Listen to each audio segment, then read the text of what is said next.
आंगनबाड़ी कार्यकर्ता सहायिका मन के 6 सूत्रीय मांग ल लेके लगातार धमतरी के नगरी मुख्य मार्ग में रैली प्रदर्शन जारी है। रैली में कार्यकर्ता सहायिका मन सरकार के खिलाफ जोर शोर ले नाराबाजी करत दिखाई पड़त है। सैकड़ों की संख्या में कार्यकर्ता सहायिका मन शामिल होवत है। बतादन सरकार ले कार्यकर्ता सहायिका मन अत्यंत निराशा जाहिर करत है।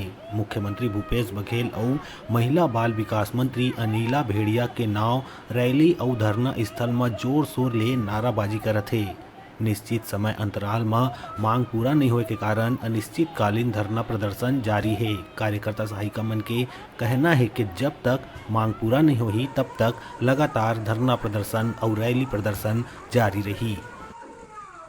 हमारे अनिश्चितकालीन हड़ताल का दिन है, फिर भी सरकार को कोई खबर नहीं लिए जा रही है। इसलिए मैं हमारे सभी ब्लॉक के कार्यकर्ता सहायिका संघ को लेकर के महापड़ाव रैली प्रदर्शन कर रहे हैं और सरकार के बारे में नारेबाजी भी किए हैं।